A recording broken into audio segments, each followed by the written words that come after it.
Un monde multipolaire.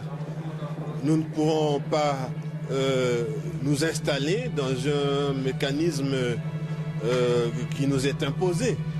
Ici, ce qui est promu, c'est le partenariat constructif avec tous les pays qui sont ouverts à ce partenariat.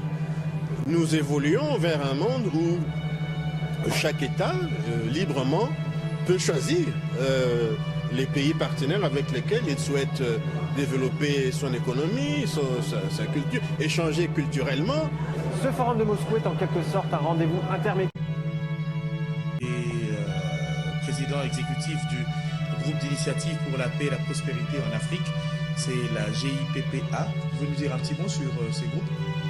Il s'agit pour nous de réfléchir à froid, pour apporter à ceux qui ont le pouvoir, à ceux qui ont la décision, des solutions aux défis qui se posent à nous, ici en Afrique et un peu partout. Donc nous essayons de les accompagner dans une analyse qui évite les passions que l'on observe généralement chez ceux qui sont au pouvoir ou ceux qui sont dans l'opposition, et qui souvent réfléchissent en fonction des ambitions respectives. Donc, nous apportons, nous, une analyse rationnelle, beaucoup plus dépassionnée, de manière à permettre à ceux qui ont les leviers d'avoir des réponses aux défis qui nous sont imposés ou qui leur sont imposés dans l'exercice de leurs fonctions. C'est un accompagnement que nous faisons aux institutions, pour ceux qui le veulent évidemment. Et vous êtes réunis comment, dans quelle structure, qui sont membres de ces groupes et comment vous y prenez? Est-ce seulement les scientifiques ou les leaders d'opinion? Essayez un peu de nous expliquer de manière beaucoup plus... Vous avez des médecins, des étudiants, des professeurs, des peintres, des charpentiers. Il y a un large éventail de compétences que nous réunissons et généralement on travaille sous la forme d'ateliers ou d'études que nous proposons à ceux qui le souhaitent. Et on a eu à organiser, si vous consultez notre compte Facebook, JIPA, Amour, Paix, Solidarité, sans vouloir faire de la promotion. Non, je vous en prie. Mais c'est pour la paix, je vous en prie. Vous pouvez obtenir des informations sur ce qui a déjà été fait et sur ce que nous sommes capables de faire avec ceux qui le souhaitent. Vous existez depuis combien de temps? 2001. Ah, ça fait maintenant 13 ans, 2000. pratiquement. Oui. Et à votre actif, quels sont les éléments lourds que vous avez pu laisser à la population congolaise? Vous êtes une sorte de think tank apparemment. Oui, c'est-à-dire que qui n'est pas très connu. Nous avons plusieurs ateliers sur les relations civilo-militaires. Nous avons travaillé sur la résistance au changement avec les syndicats. Nous avons travaillé sur la définition d'une politique sécuritaire pour la RDC, un atelier que nous avons fait avec les députés nationaux. Nous avons travaillé sur l'éducation civique et nous avons plusieurs options, notamment dans la compréhension des lois de mise en œuvre.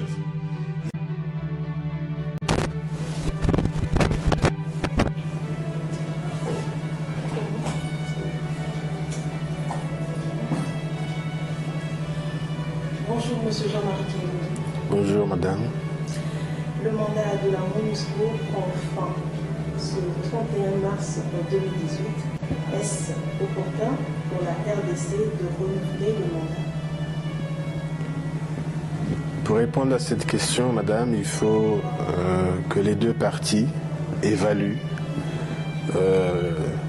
fassent un bilan de ce qu'a été la présence ou de ce qu'est la présence de la MONUSCO en République démocratique du Congo, pour voir si elle peut continuer comme elle l'a fait ou s'il faut modifier un certain nombre de paramètres en termes de quantité, en termes de qualité, pour que sa présence puisse répondre aux préoccupations de notre gouvernement.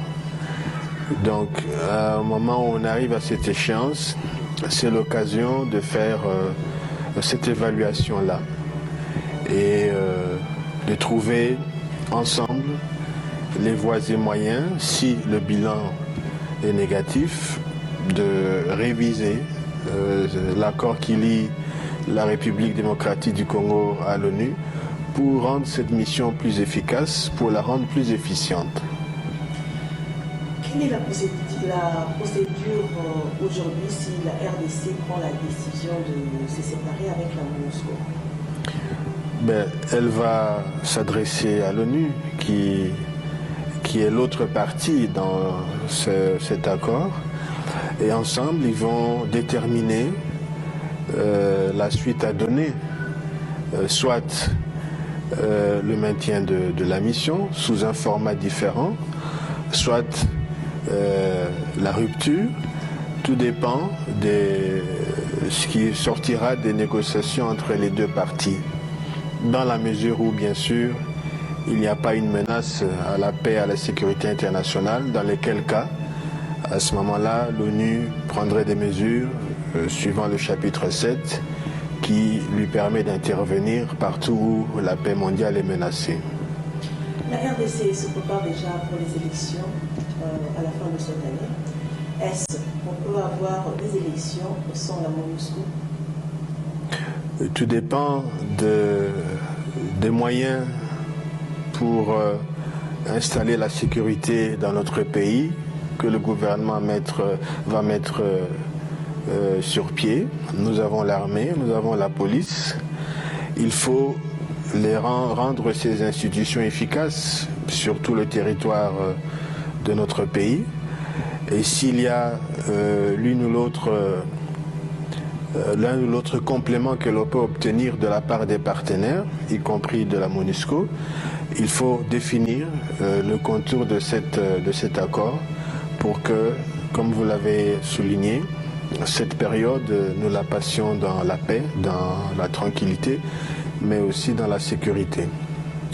Selon vous, comment est-ce que vous jugez le bilan de la MONUSCO? Pour faire le bilan de la MONUSCO, il faut... C'est pas une réponse qui peut être donnée comme cela. Il faut que une évaluation soit faite, mais on peut constater sur le terrain que des violences persistent, que des groupes armés sont encore en activité, que dans plusieurs parties, il semble y avoir de l'insécurité. Donc on peut s'interroger sur le bilan de la présence de la MONUSCO dans notre pays. Mais c'est aussi à notre pays lui-même de pouvoir assurer la sécurité de ses concitoyens et la protection, bien sûr, de nos frontières. Non, nous ne pouvons que souhaiter que les deux parties, c'est-à-dire notre pays, la République démocratique du Congo et la MONUSCO, l'ONU, puissent trouver la meilleure formule possible afin que souverainement nous puissions définir avec elle les contours qu'il faut donner à la mission pour la rendre plus efficace, pour la rendre plus efficiente, bien sûr pour le grand bénéfice de nos concitoyens, pour le grand bénéfice de notre pays. C'est moi.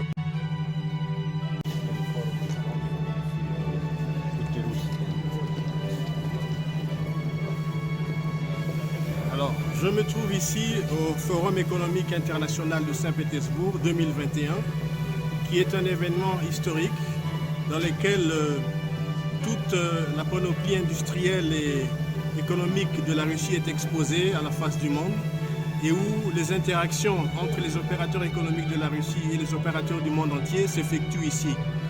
Je représente donc ici la RDC pour explorer toutes les possibilités de collaboration économique avec la République démocratique du Congo, de manière à ce que la technologie russe, les infrastructures russes, le savoir-faire russe puisse bénéficier à notre pays, la RDC, qui, comme vous le savez, est un grand pays et qui, avec ses partenaires, est sur le chemin de l'émergence. Merci. Non, quand vous dites qu'il y a quelque chose qui ne marche pas, c'est pas juste parce que vous êtes là. Vous êtes là en Russie. Vous êtes là, un étudiant. J'ai rencontré des Congolais qui qui sont un peu en train de faire leur petit business ici. Donc ça veut dire que la question existe et elle est réglée, mais sous le volet des étudiants. C'est ce que vous voulez dire. En 2014, à l'occasion de la 34e Assemblée des maires francophones, j'ai été amené à parler de ville et migration. Si vous allez sur Internet, vous pouvez lire ville et migration. Et j'ai proposé la création d'une structure justement pour permettre, c'était dans le cadre de la francophonie, mais elle peut s'élargir, la gestion des migrations.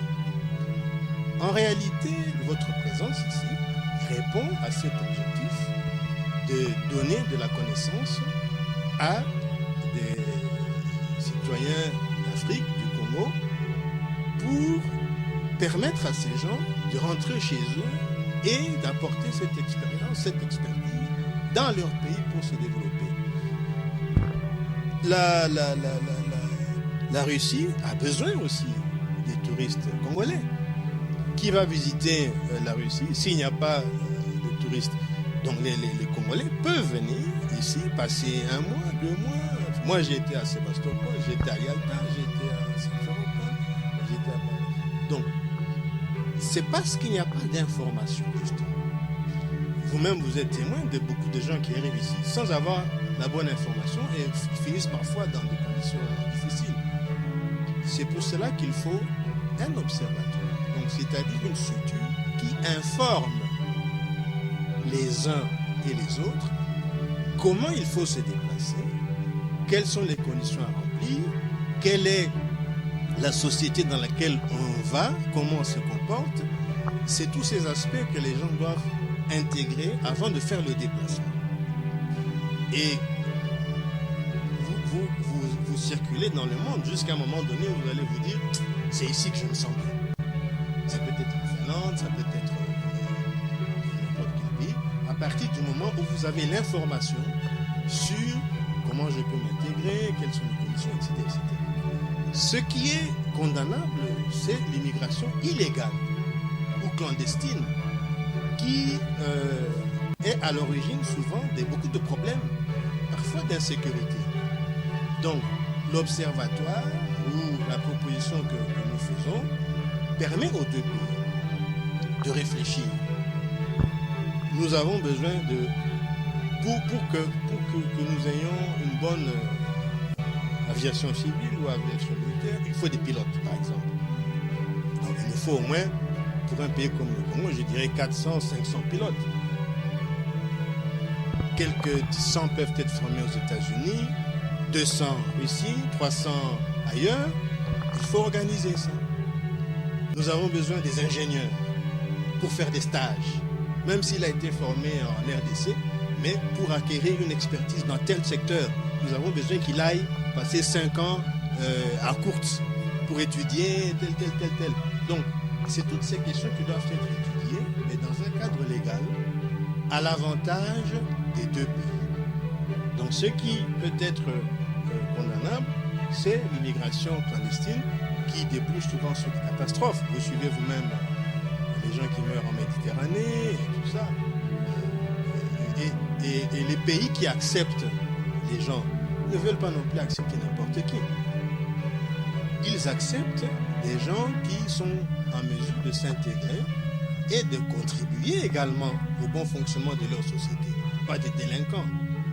Si vous allez en Europe, même au Canada, vous avez les saisonniers qui viennent du Pérou, qui viennent de Bolivie, qui viennent et qui passent 1 ou 2 mois et ils rentrent sans problème.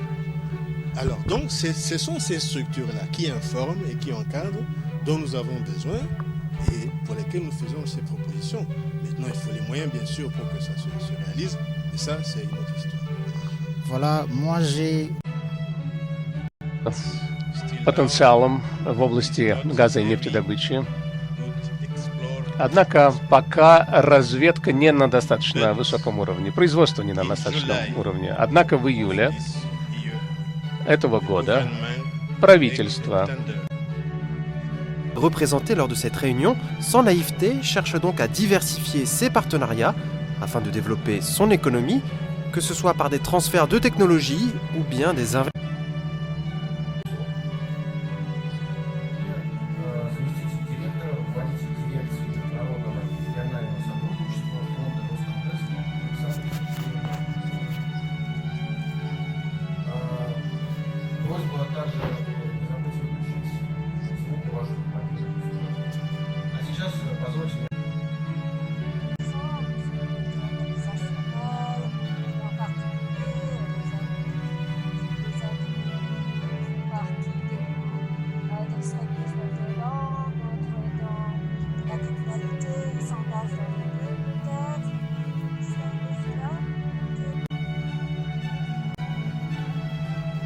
c'est un privilège de voyager. Le voyage vous permet d'apprendre, de découvrir, d'aller vers les autres, de vous enrichir de leurs différences, de leurs capacités technologiques, scientifiques.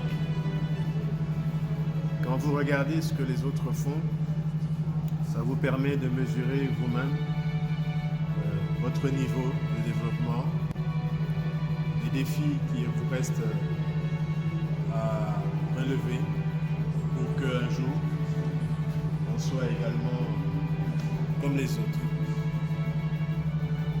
Donc, c'est aussi une invitation à venir visiter ceux qui le peuvent, car une vue comme celle-ci, oui, peut-être à Dubaï aussi, mais ici on est à Moscou City, l'une des plus belles villes au monde.